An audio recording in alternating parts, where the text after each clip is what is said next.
We grow up being told that family is everything, that blood is thicker than water, that no matter what happens, family is the one bond that cannot and should not be broken. And most people accept this without question, because it is one of the few things that every culture, every tradition, every generation seems to agree on. And yet, right now, millions of adults around the world have made the quiet, agonizing decision to walk away from their families. Not because they are angry, not because they are selfish, not because they stopped caring, but because staying was costing them something they could not afford to keep losing. Today I want to talk about the psychology of family estrangement, not to judge it, not to promote it, but to understand it, because from the outside, it almost always looks like one thing, and from the inside, it is almost always something else entirely. The first thing most people get wrong about estrangement is that it was sudden. Parents say it came out of nowhere. Friends say everything seemed fine. But that perception is an illusion, what psychologists call the volcano effect. A volcanic eruption looks sudden only to people who are not watching the pressure build beneath the surface. The lava forms quietly, invisibly, over years, and the mountain holds it in until it simply cannot anymore. Family estrangement works the same way. The final argument, the holiday that broke things open, the comment that crossed a line, these are never the real cause. They are just the moment the internal pressure became too great to contain. To the parent, it feels like, "You cut me off because of this one thing." To the adult child, it sounds like, "No, I stepped away because this has been happening for 20 years. The break looks sudden only because the suffering was silent. Estrangement is not a reaction. It is a culmination. Years of small moments that accumulated like sediment. The subtle criticism disguised as concern. The boundary pushed a little further each year. The dismissive tone that communicated your feelings do not matter. The constant pressure to be who they needed you to be rather than who you actually are. Individually, none of these moments seem significant. Together, they become a psychological climate.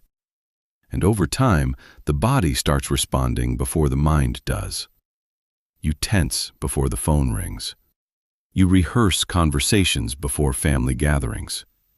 You shrink parts of yourself to keep the peace. What you once accepted as normal family dynamics has become chronic anxiety woven into your daily life. Estrangement does not happen because someone stops caring. It happens because they have gradually run out of capacity, out of energy, out of space to keep absorbing the same wounds. Before the break comes exhaustion. Before the exhaustion comes years of being slowly worn down. That is the true beginning, not anger. Depletion. Long before someone chooses distance, many have already spent years playing roles they never agreed to. In dysfunctional family systems, identity is not discovered, it is assigned. There is the golden child, the extension of the parent's ego, praised and protected, whose purpose is to fulfill the family's narrative of success, even at the cost of their own authenticity. There is the scapegoat, the one blamed for tensions they did not create, the truth teller who refuses to accept the dysfunction as normal. Ironically, the scapegoat is often the psychologically healthiest member of the family, but they are also the first to be pushed out when they stop absorbing everyone else's pain. There is the invisible child, the one who survives by disappearing, keeping quiet, needing little. Having learned early that drawing attention is dangerous, they grow up remarkably self-sufficient but chronically uncertain whether they deserve to take up space at all. And then there is perhaps the heaviest role of all, the parentified child. The child who becomes the emotional caretaker for their own parents, the mediator, the peacekeeper, the one carrying responsibilities that were never appropriate for their age. These children grow up believing that love must be earned through service, sacrifice, and silence. None of these roles allow a child to develop a real self. They create patterns of guilt, obligation, and emotional suppression that follow a person well into adulthood. And when someone finally tries to step out of their assigned role, when they try to become a whole person instead of a family function, the system resists. It blames, it punishes. Because in families like these, the moment you reclaim yourself is the moment you become a threat. For many people, estrangement is not about leaving their family. It is about escaping the role that was breaking them. Some wounds bleed, others do not. And the ones that do not are often the ones that shape us most deeply. Emotional neglect is quiet. It leaves no bruises, no dramatic scenes, no clear moment you can point to and say, that is when it happened. Instead, it is defined by what never happened, the comfort that was never offered, the curiosity about your inner world that no one ever showed, the question, how are you really doing, that was never asked. Growing up without emotional attunement teaches a child something devastating, that their feelings are either too much or not worth noticing. As adults, these same people often appear strong, independent, even unbothered, while carrying a private ache that never fully disappears.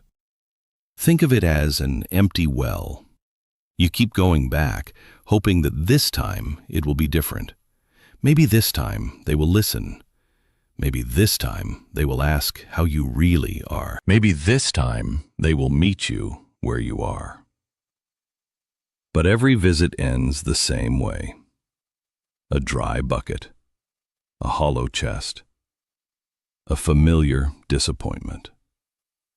Most people do not leave because of what their family did. They leave because of what their family could never give. Because returning again and again to an empty well eventually becomes a form of self-abandonment. Estrangement, for many, is not about rejecting their family. It is about finally choosing to stop thirsting for a kind of love that was never there. If estrangement looks sudden to outsiders, the staying is even harder to understand.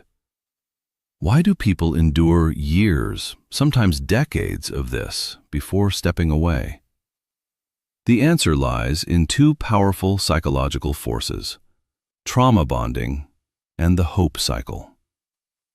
Trauma bonding forms when moments of harm are intertwined with moments of warmth. A cutting remark followed by an apology. A cold withdrawal followed by a rare expression of affection. The nervous system becomes conditioned to confuse inconsistency with love. You start believing that if you just try harder, give more, stay calmer, you will finally unlock the version of your parent you always needed. And that is where the hope cycle begins. It keeps you waiting, it keeps you forgiving, it keeps you returning to situations that slowly dismantle your sense of self. The hope is never really about who they are. It is always about who they could be. And who they could be is a person who has never consistently shown up. Many people stay because they were taught that leaving is disloyal, that protecting yourself is selfish, that wanting peace means you are the problem. So they shrink, they rationalize, they endure.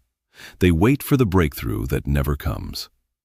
When someone finally walks away, it is not because they stopped loving their family. It is because they realized the cycle was not going to change. And staying meant losing pieces of themselves, 1 year at a time. When people hear the words "no contact," they imagine a dramatic act of revenge. But in reality, distance is rarely a declaration of anger. It is almost always a strategy of survival. And it does not always look the same.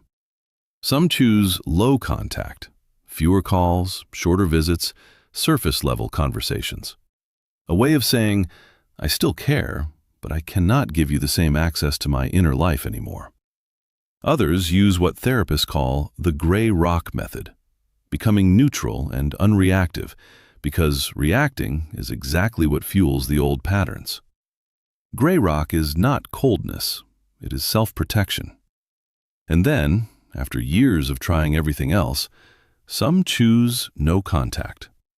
Not because they hate their family, but because every other boundary was ignored. No contact becomes the final available tool, the last way to stop the cycle, protect their mental health, and begin rebuilding who they are. Psychologically, choosing distance activates grief, guilt, and relief all at once. You mourn the parent you hoped for, you feel guilty for wanting peace, and you breathe more easily when the chaos finally stops. It is a profoundly conflicted decision, made only after everything else has failed. Distance is not rejection, it is clarity. It is the moment someone says, "I cannot change you, but I can protect myself." When someone steps away from their family, the world assumes the hardest part is the separation. But the deeper pain, the part almost no one talks about, is the grief that follows. Psychologists call it ambiguous loss. It is the grief of mourning someone who is still alive, still walking around, still posting holiday photos, but emotionally unreachable. There is no funeral, no final goodbye, no ritual to help you move forward, just a lingering ache and a question mark where closure should be. And you are not only grieving the relationship you lost, you are grieving the relationship you never had. The parent who might have protected you, who might have seen you, who might have loved you without conditions. Letting go of that imagined parent, the one you spent your entire childhood hoping would show up, can feel like losing them twice. Then come the holidays. The empty chair at Thanksgiving, the Christmas morning that is too quiet. Everyone else wrapped in warmth, while you are navigating an invisible grief that most people do not know how to acknowledge. And yet, even inside that grief, there is something else. Relief. The anxiety is gone. The nervous system finally exhales. But the relief comes with guilt, as if choosing peace makes you disloyal to the people who raised you. This is the emotional cost of freedom, the heartbreak of choosing your own well-being over your history. It is not easy, but for many, it is the only way to stop inheriting pain they were never meant to carry. Here is what I want to leave you with. Estrangement is not the end of a story. For most people who choose it, it is the beginning of a life they were never allowed to fully live. Because once the noise quiets and the guilt softens, something unexpected begins to emerge. A sense of self that had been buried under years of roles, expectations, and survival strategies. You start asking questions you were never permitted to ask. What do I actually want? What feels right to me? What kind of relationships do I want to build? And perhaps for the first time, your answers are not filtered through fear of punishment or disapproval. Many people who step away from their families do so with one quiet, powerful intention.